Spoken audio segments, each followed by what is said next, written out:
Welcome to Banned Book Reports, which is a new series I'm starting up where we talk about a book that has been banned in the past for one reason or another. Now for this series, I want to start off with Farenheit 451 because what better book to start off a series about banned books than a banned book about banned books getting burned and government censorship.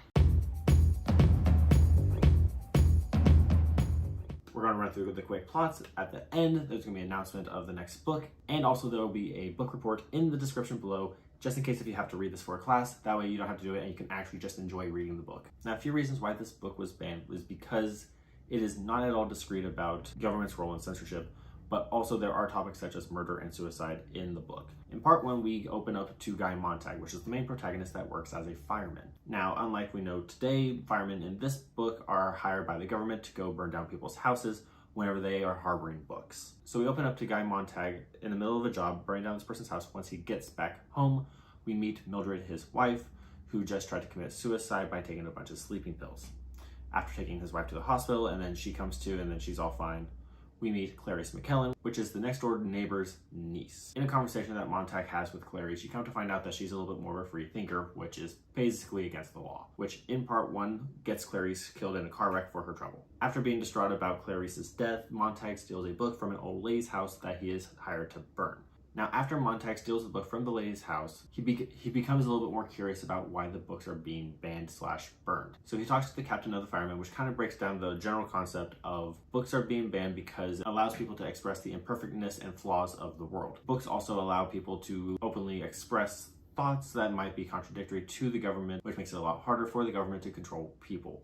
There's a massive monologue in the book, but basically he talks about like free choice and a lot of that stuff. Now, after talking to the captain about the books, Montag starts to collect books from each house that he is hired to burn, which he later confesses to his wife. Now, after sufficiently freaking out his wife, we meet Faber, which is an old retired English professor that has a lot of guilt because he didn't do anything about banned books whenever he could do something about them. And after a while, Montag tries to read a little bit more and he tries to learn a little bit more about Faber, and then they ultimately end up working together to try and bring down the fireman system. The way they plan to do this is to hide different books in the different firemen houses to basically build distrust in the fireman system. Now, after hatching this plan, Montag goes back to his house where his wife is having some friends over, and he reads poetry to all of them, which sufficiently freak them all out.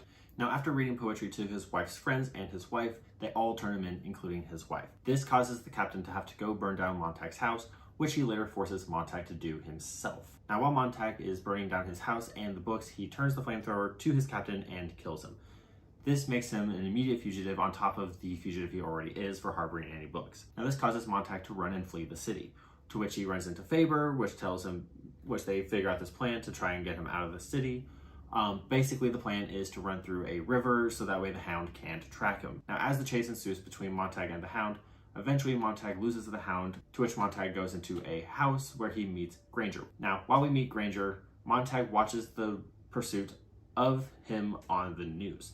This is because in order to save face, the news puts out a patsy so that way the Hound can go kill the patsy so that Montag is dead while Montag is actually perfectly safe with Granger and other professors. Now, at this point, it is also worth noting that all of them have memorized books and they are basically a library. And they sit around and talk a little bit about like philosophical discussions of what it means to be the last remnants of knowledge and free thinking. However, while this is going on, all the professors and Montag later leave the house to go try and start a new life somewhere. But while this is happening, Montag watches the city that he just left get bombed as a way to contain all the thoughts and ideologies in the rubble.